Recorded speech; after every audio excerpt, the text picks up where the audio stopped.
రష్యాలోని Moscow mall మీద ISIS-K దాడి చేసింది. అదే తరహా దాడి ఇజ్రాయెల్లో చేయడానికి ప్రయత్నించినటువంటి ఒక అతిపెద్ద కుట్రని తాజాగా భగ్నం చేశారు. మొన్న ఈ మధ్యన ఉత్తరప్రదేశ్లో అట్లాంటి ప్రయత్నం చేసిన వాళ్ళని, నేపాల్ నుంచి వస్తున్నటువంటి తీవ్రవాదులను ఉత్తరప్రదేశ్ పోలీసులు ఎట్లా పట్టుకున్నారు. ఏదో ప్రపంచవ్యాప్తంగా అల్లకల్లోలం సృష్టించడానికి ఐఎస్ఐఎస్కే స్ఫూర్తితో కొన్ని తీవ్రవాద సంస్థలు ప్రయత్నిస్తున్నట్టుని, అందులో భాగంగా ఇజ్రాయెల్లో ప్రయత్నించినటువంటి వాళ్ళని తాజాగా ఇజ్రాయెల్ పోలీసులు అరెస్ట్ చేశారు.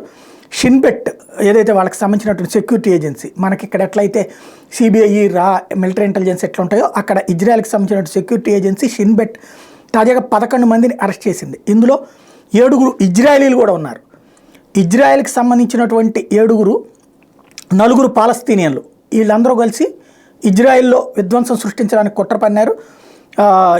వీళ్ళు తాజాగా చెప్తున్నటువంటి లెక్క ప్రకారం పాలస్తీనియన్లు అండ్ అరబ్ ఇజ్రాయలీస్, అంటే పాలస్తీనాలో పుట్టినటువంటి కొంతమంది, అలాగే అరబ్లో దేశాల్లో ఉన్నటువంటి ఇజ్రాయలీలు కలిసి ఈ కుట్రకు పాల్పడ్డారు.